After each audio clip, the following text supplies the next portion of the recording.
Hi, I was just relaxing reading some of the uh, handouts that came with the agenda for the Accessibility Advisory Committee meeting here in Elliott Lake that was held yesterday. And one of them really got to me. I didn't think that it would, but it did in a really good way. This is the first time that I've ever felt like people with disabilities have been seen beforehand. And so I'd like to share it because I think it really shows that it doesn't take very much to be inclusive. So hang on a second. All right, it says, to the Accessibility Advisory Committee from Leanne Doyle, August the 9th, 2023. Subject is Winterfest and Annual Ice Fishing Derby. The Recreation and Culture Department is in the beginning stages of planning upcoming events for the 2024 in order to ensure the events are inclusive of everyone. We would like some feedback and suggestions from the Accessibility Advisory Committee. Number 1, Winterfest. Winterfest is traditionally hosted over a weekend with a special focus on events at one of the beaches. In past years, it has been hosted at Spruce Beach. This year, we are looking at organizing a variety of events at Spine Beach, which could include snow sculpture contest, snowshoe hike, games like cornhole, bonfire with marshmallows, hot dogs and hot chocolate, and an Exie ski race with a local organization to host.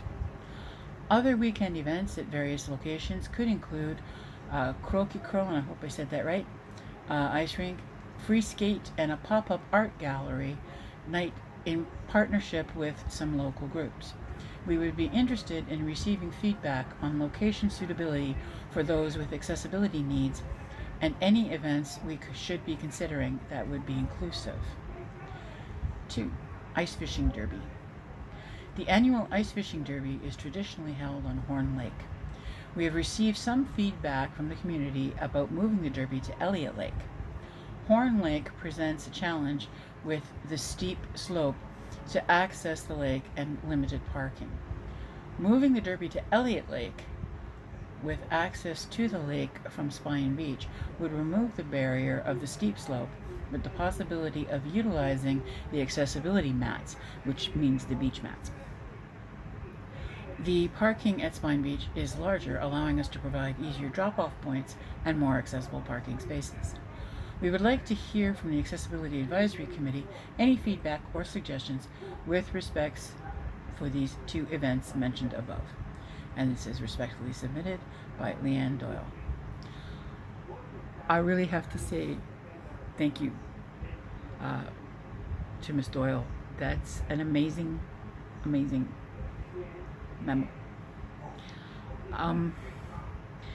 To have recognized, first of all, that we have these beach mats that the city bought that are also made to be used over snow, so that people who have mobility issues, people who have vision problems, these kinds of things can use these mats, never mind just regular average people who don't want to fall, to walk over top of the snow very much more easily. To think about the parking, to think about drop-off points. Even if you take the buses, they have shuttle buses that run back and forth, and even if you take the buses to be able to move about more freely, that's amazing. And then to ask about other locations that might be good, other things that you could put in that would be inclusive and make us, people who have disabilities, really be a part, be able to participate in a festival that's like gone on for years in this town. The ice fishing derby, good lord, I have never seen people go down to a piece of ice faster than that. But for us to be able to go down the hill that would be at Horn would be a fascinating thing to watch. I think rolling would probably be easier. But spine is very flat and really good for that. And so like this is amazing, and I'm doing it because my laptop is here, but it's absolutely amazing. And thank you, Miss Doyle. Thank you. Thank you.